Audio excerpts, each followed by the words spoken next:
just not be happier. You are the perfect partner for Emily, and we are just delighted. So, thank you.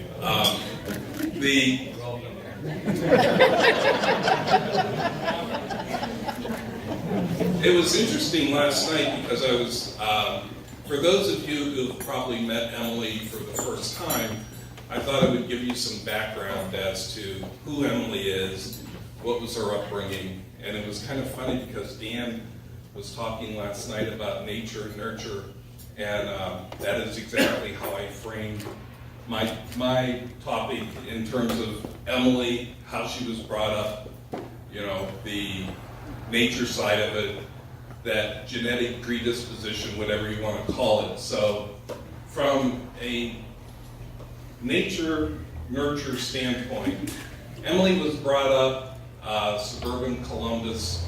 We spent our summer vacations usually on the coast or in Florida, Hilton Head, thanks to the generosity of family members, Uncle Dan, Aunt Chris, Aunt Kathy, Uncle Dave. So a lot of times I like to drive, so we would drive. So Emily was subjected to hours of National Public Radio, the greatest hits of Van Morrison, and she's made a point of every Van Morrison song that came up tonight, she would let me know. The other thing is we had boxer dogs, so Emily grew up with dogs, and but on the nature side of it, the only thing I can say is, and there's a full disclaimer here, obviously I'm a biased father and I think she's fabulous, but Emily was just precocious, perceptive, but also very pragmatic. As a child, she would just do things that would surprise us. She'd just walk up, she would study things and just walk up and go, watch this, sit down and tie her shoe. And I'd go to Carla and go, have you been working with her on that? And she was like, no, have you? And it was like, you'd show her something like that and she'd just take off with it. She was also very good at diagnosing our dogs. I came down one Saturday and she was like, Matilda has Bell's palsy. I hadn't even had my first cup of coffee and she already diagnosed the dog. And sure enough, took the dog to the vet. The dog had Bell's palsy. It was just those types of things. But Emily always had the courage of her convictions. She was brought up in the Catholic Church. Obviously, that didn't stick.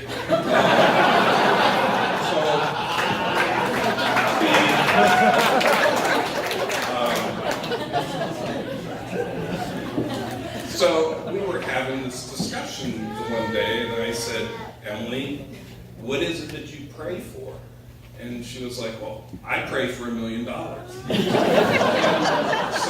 I was trying to do my best parental advisory mode, saying, probably it's best if you pray for an intangible such as, love and happiness. And it's the first time I got to look. And Emily has this look that she will give you. And at that age, she was unable to articulate it, but it was basically, your argument has no substance. Therefore, you have not convinced me that mine is any worse than yours. So she just very calmly looked at me and was like, no, I'll continue to pray for $1 million. So that was my first insight into Emily, where I was like, I have got to really raise my game. She is just not buying what I'm selling. And so as she matured and went through high school, different things like that, it was always she was going to follow her own path. And Emily really enjoys spirited debate. As a In high school, she spent a good amount of time in Strikers. And she would come home and announce with great pride, "Norm says I'm a tree hugger." And so we actually have pictures of Emily hugging trees. And she's always just been that very true and loyal friend to her friends. She's a loving aunt to her nieces and nephew. She just has that. Emily's the one that says, she gathers the family and says, "I want you to take your discretionary income and support this charity." So she's the one that's trying to be the selfless one of the family. But in closing, I think the only thing I can say is, you can follow up with Emily and see where she's at with that $1 million. But I think in terms of love and happiness, it sits here before you today. So I think that's what I would say for Pat and Emily. If I would just wish you all of the love and happiness that life can provide. So, a toast.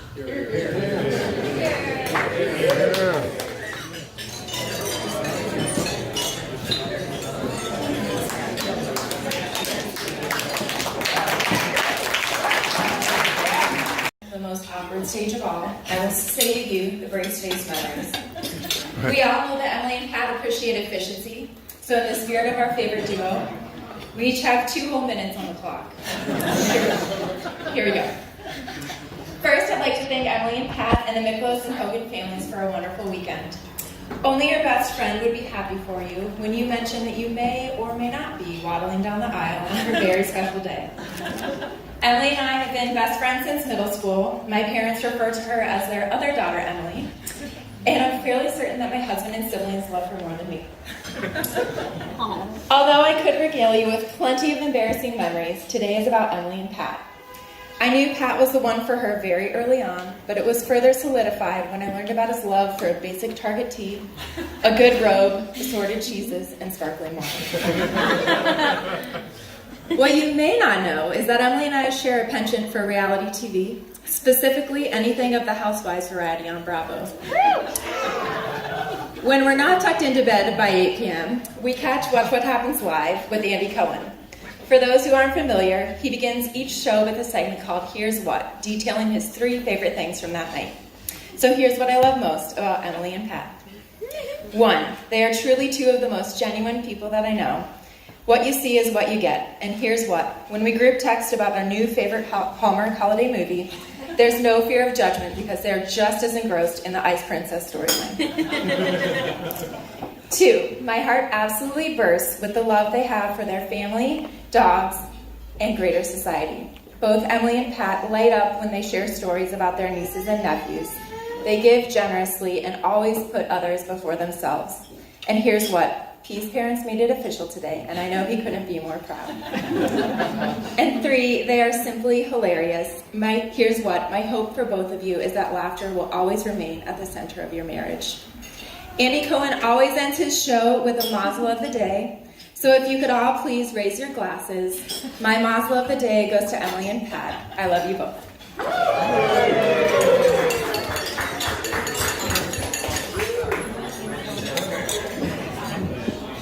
Hi, I'm Jen.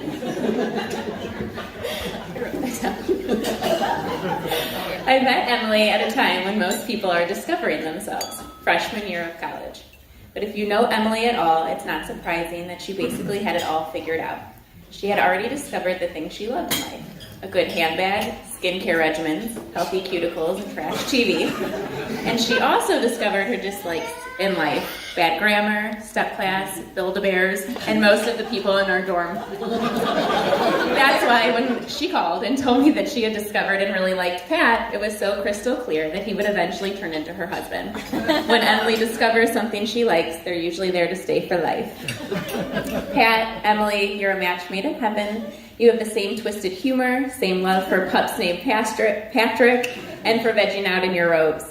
Pat, you're awesome. It was very fun doing the engagement rings with you. Thank goodness we did well. Yes. So today I toast Emily, my queso-loving, Julia Stiles lookalike, makeup mastermind, president of the Patrick Fan Club, most sarcastic and loyal best friend who knows more about me than anyone should ever know. And I toast her new husband, Pat. I love you both.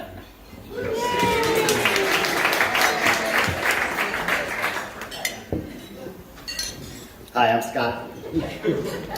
Emily and I became fast friends in 2007 when we were college interns at the same company.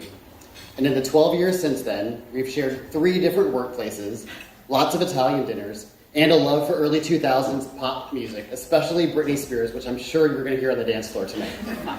So, this is a story about a girl named Lucky. Early this morning, she wakes up, knock, knock, knock on the door. It's time for makeup, perfect smile. It's you they're all waiting for. They go, "Isn't she lovely, this Hollywood girl?" And they say, "She's so lucky. She's a star." There's only 2 types of people in this world, the ones that entertain and the ones that observe. Now I know she may come off quiet, she may come off shy, but she feel like talking, she feel like dancing when she see this guy. What's practical is logical. What the hell, who cares? All I know is she's so happy when you're dancing there. But Pat, if you really want Emily, move slow. There's some things about her you just have to know. Sometimes she'll run, sometimes she'll hide, but all she really wants is to hold you tight, treat you right, and be with you day and night. And Emily, you're married. You're a Mrs. You're Mrs. Lifestyles of the Rich and Famous. You're Mrs. Oh my God, that Britney's shameless. You're Mrs. Extra Extra, this just in. And now, with Pat, you're stronger than yesterday. Now, it's nothing but your way. Your loneliness ain't killing you no more. So hold your glass high, fingers to the sky. Now they don't believe you, but they're gonna need you. Keep it building higher and higher. Good luck, and remember, the marriage is a lot of work, bitch.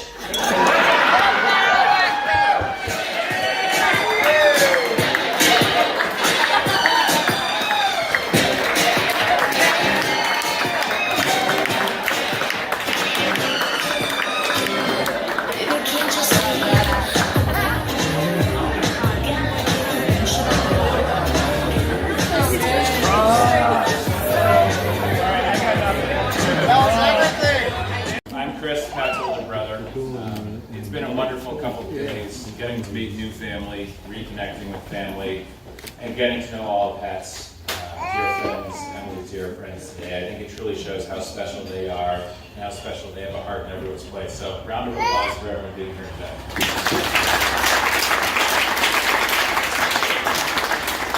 Secondly, we'd like to thank the Hogan and the Miklos family for making this event possible.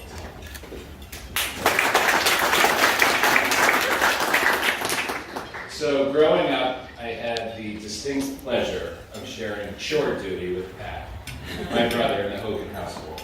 Normal chores, cleaning your room, picking up outside, except for one cruel punishment, cleaning the dinner dishes every single evening. We used to try every single excuse in the book to not clean dishes. Homework, basketball practice, soccer practice. My own personal tactic was to try to break as many dishes and glasses throughout the process in hopes that I wouldn't be asked to do it again. It didn't work. Holidays were the worst. Thanksgiving, brutal. But the hardest one of them all was Christmas Eve dinner. In the Hogan family, we have a tradition. My stepfather, Dan, makes this wonderful meal, Wiener Schnitzel. While delicious, a bear to clean up. 2 dozen eggs, breadcrumbs, everything you can think of, every utensil, pot, pan in the kitchen. It was a dark day. So about 3 years ago, we started to notice these amazing changes in my brother. And I remember it distinctly because it was right around the time, almost to this day, I got married to my beautiful wife, Aubrey, 3 years ago today. And they were small little changes, and in true Pat fashion, he didn't come out and say, I met this wonderful, beautiful girl, her name is Emily. He didn't say anything at all. But what I found, and I knew something really special was going on, was Pat was waking up earlier in the morning on a Saturday before 9 a.m. Wow. And there was this truly special force in his life, and that was Emily. Emily, it's been amazing to get to know you over the last couple of years, and we're really excited to see where your future brings. So as I mentioned before, I got married 3 years ago. So I thought I would share some sage, wise words of marriage advice. Yeah. So it's only been 3 years, so take this with a grain of salt. First one is teamwork. Everything you do together from this day forward is for each other. The good times are better when you're together. The tough times aren't so bad. And I know you have that one covered. So this Christmas, this past holiday, we all got together. Pat and Emily brought these wonderful gifts, suitcases and suitcases full of presents. And they received an early present. TSA inspected the presents and left a little note after they unwrapped all the gifts saying this bag was inspected for security. Unwrapped all the gifts.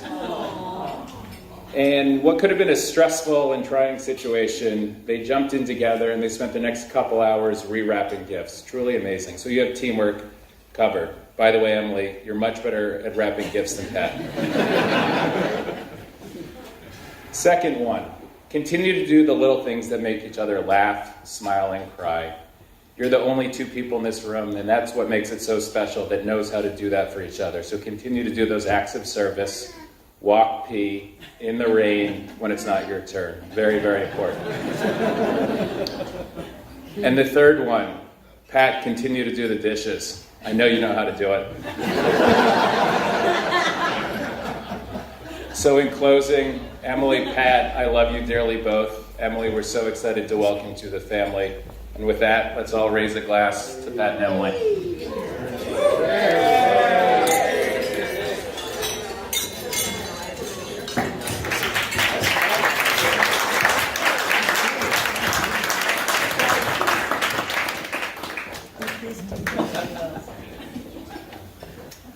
All right. You guys know me. Reverend Connor. Thanks once again to both families. This has been a great weekend for everyone involved. We've had a lot of fun. I wrote the first speech Thursday night at the bar down the street from my house, so couldn't be more unprepared for this second one. I was trying really hard to think about a story about me and Pat, about a thing, about the one story, the one galvanizing moment, the one moment of friendship that I would talk about right now. And I got stuck. I thought, this is so weird. We had so many good times. Why can't I think of the one thing, the road trip from hell, the crazy vacation, the sorry, Kevin, I lit your car on fire story that everyone seems to have for these moments. But then I realized there wasn't really one moment that made our friendship. It was all of the small little ones along the way. It was the late nights on the fire escape when everyone else was asleep hanging out. Friday nights playing Cruising USA, NHL hockey. You guys were there, drinking Dadweisers. Hanging out late, eating French onion dip until we got sick. Engineering a box that we could pull up through our front window so when we ordered Jimmy John's, we didn't have to physically go down the stairs or have human interactions. These were all the little things that we had. And there was just so many nights. I remember waking up the next day being like, oh gosh, we had such a good time last night. You're like, what did you do? And I was like, I don't know. I don't know. I remember laughing. My cheeks hurt. I don't know what we spent all night laughing about. Perhaps occasionally it was chemically induced. I don't know. Listen. That's not the important thing here, people. The point is, Pat's the kind of guy that you don't need to do anything to have a good time with. You can literally do nothing and have a good time with him. In fact, doing nothing might be his specialty.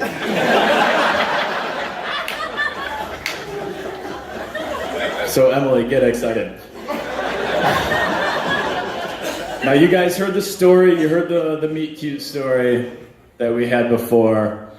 Real quickly, we're gonna go a little more in depth. We're gonna do a VH1 behind the music because, listen, the things these two went to during their dating proved to me how much they meant to each other.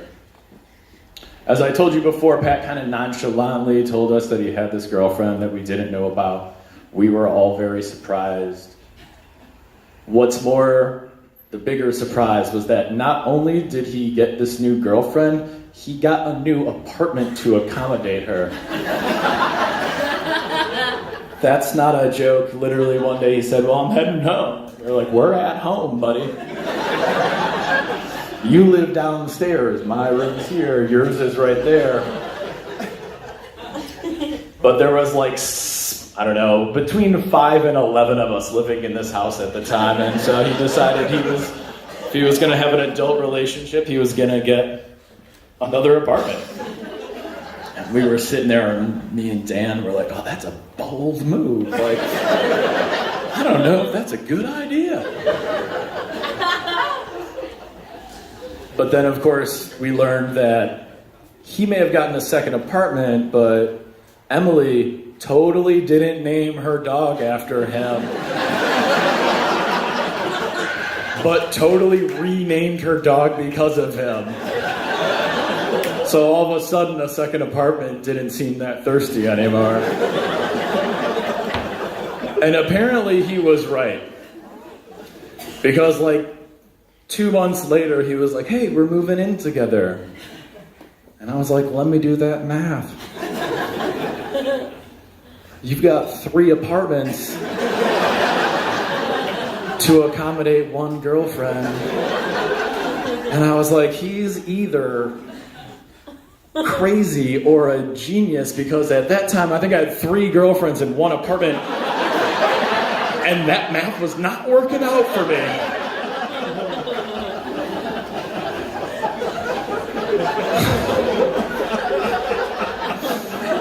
So anyway, the things that they went through, we knew right away. It was one of those where no one ever had a doubt.